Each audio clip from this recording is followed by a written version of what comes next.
Do you ever feel like grief just drags on and on? Do you ever wonder to yourself, shouldn't I be feeling better by now?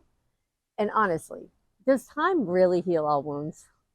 In this video, I'll be giving you my uncensored opinion 12 years later after losing my daughter. Also, in this video, I'll explain why it takes some people longer than others to work through their grief, how to get the most from your body's natural healing process, how I got started moving forward when I felt hopelessly stuck, and hang in there with me till the end.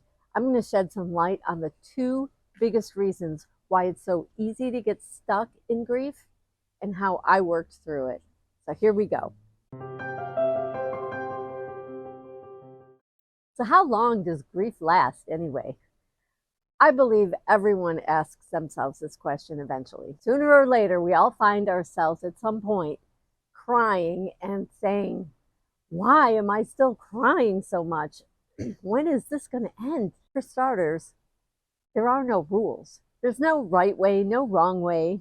There's just your way. It takes as long as it takes for you. Why does it take longer for some than others to work through their grief? A big factor is how important that person was in your life when they passed away. At this point, I've lost both my parents, but they're elderly. Their health was failing.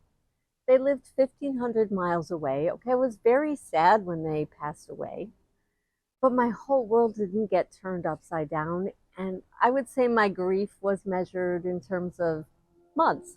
But on the other hand, with my daughter, the grief definitely went on in terms of years, not in terms of months. But she was a teenager. She was a huge part of my life long after the outside world had stopped talking about it. I had not even begun to process what had happened to me. So that brings us to the question, does time heal all wounds? And I'm afraid my answer is going to be sometimes.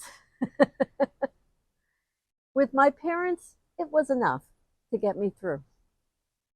But for a severe loss, like a child, like a spouse, a very close friend, someone who lived in your household, I'm afraid to tell you, I'm going to give time about a 3 on a scale of 1 to 10.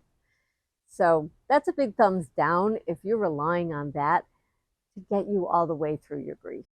How to get the most benefit from our body's natural healing process. Our bodies and mind have an amazing innate healing process. But let me ask you a question. If you fell down a flight of stairs and you broke an arm and a leg, would you wait for time to heal it, or would you go to the ER and get some treatment first? If you were to wait, your body would do its best to heal, but you'd likely have some deformity, you'd probably lose some function.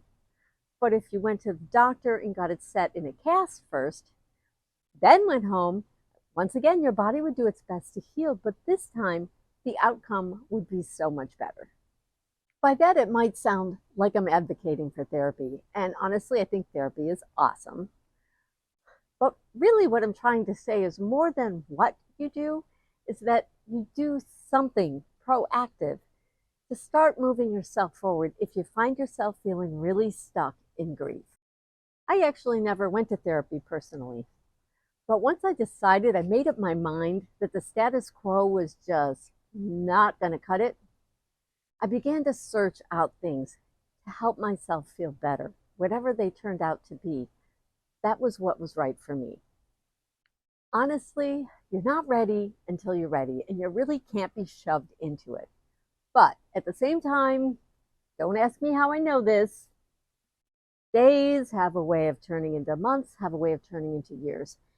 And time just slips away. And when you're sitting home waiting for one day to magically start feeling better, sometimes you just gotta push yourself out the door, so to speak. How I got started moving forward when I felt hopelessly stuck. So for me, my very first step was the tiniest little baby step. I made up my mind one day that I was going to go for a walk, and I decided that I was going to walk every single day, no matter what. What happened is the walks got a little bit longer and a little bit longer because I actually found myself enjoying them. Now, this made me feel quite a bit better physically and a little tiny bit better mentally. But it was just enough to lift the cloud to take me to the next step. And the next step for me was listening to audiobooks during my walks. Now, this really helped because it started to open up my mind. That in turn led to my next step, which turned out to be painting. I started painting regularly to give my mind a rest from the constant stress of the grief. This is how it works. It's just a little tiny thing. You don't snap your fingers and one day you're out of your grief, but you take little tiny steps, and as long as you're moving forward, your body's own natural healing process will help lead you the rest of the way. So what I say to you is seek and you will find whatever it is that's right for you. It doesn't have to be big. It doesn't have to be glamorous. Something that just feels doable in whatever state you're in. That's the right thing, and do it. Give it a try and see how you feel. If you're grieving and find my experiences helpful, subscribe. I put videos out every week. And reach out to me in the comments and tell me what you're struggling with and what topics you'd like to see here. What is the biggest reason people get stuck in debilitating grief?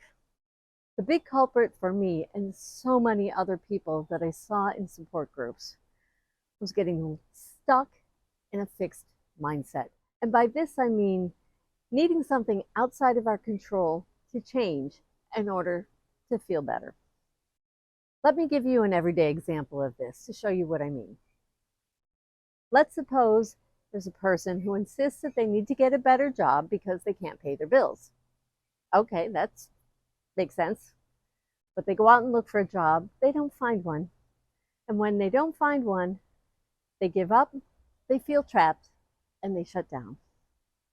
This is a fixed mindset in that they could only see that one possibility of a solution. Well, getting a better job would be an ideal solution. There are other creative solutions to go about that, but they have tunnel vision.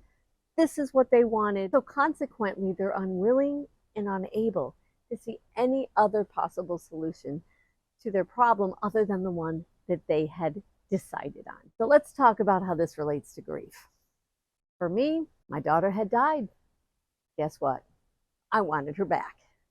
Okay, this is totally irrational. Obviously, she's not coming back. Didn't matter. I wanted what I wanted. I could only possibly feel better if I had her back. If I can't have her back, no Lisa, no life, period. Case closed. That was it.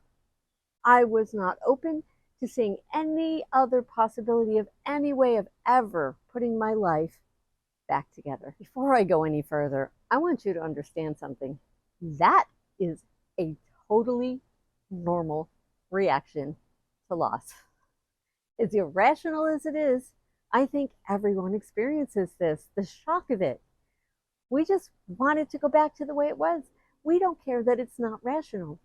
And there's really nothing wrong with that. I think it's totally natural, and you have to come out of it naturally.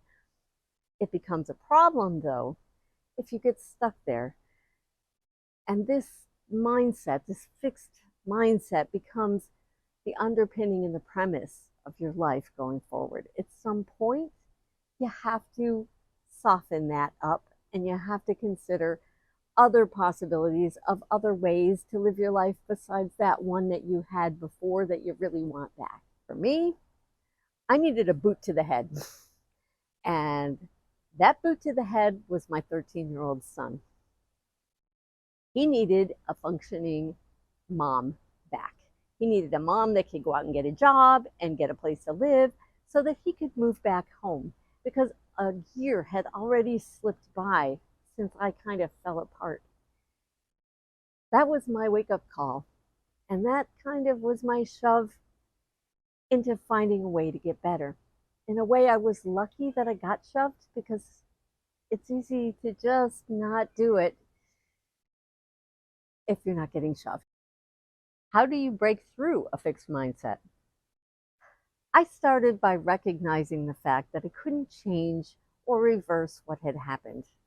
The only thing I could change was me, how I looked at it, and how I thought about it. I started by shifting my thoughts away from what I don't have and forcing myself to think about things that I do have. And notice I said forcing. This is not natural. I had to really force myself to make these thinking changes until they became a habit. I started remembering how lucky I was to have known my daughter and all the richness that she added to my life during the time that she was here. I even tried flipping it upside down, and I thought, what if it was reversed?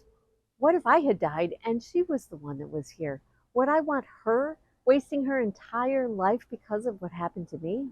Unfortunately, you can't just snap your fingers and stop grieving. It's a gradual process. But by opening your mind and choosing new thoughts and looking at new perspectives, it's kind of the equivalent of putting the cast on your arm and leg from the earlier example. You set yourself up for healing, and then your body does help. Things come. You start to feel better. It's a natural process. Just needs a little bit of a jump start. What is the other biggest reason people get stuck in grief? Oh, this is a sad one. We do it to honor our loved one. And honestly, it's true at first, and it's a good thing, and it's a natural thing.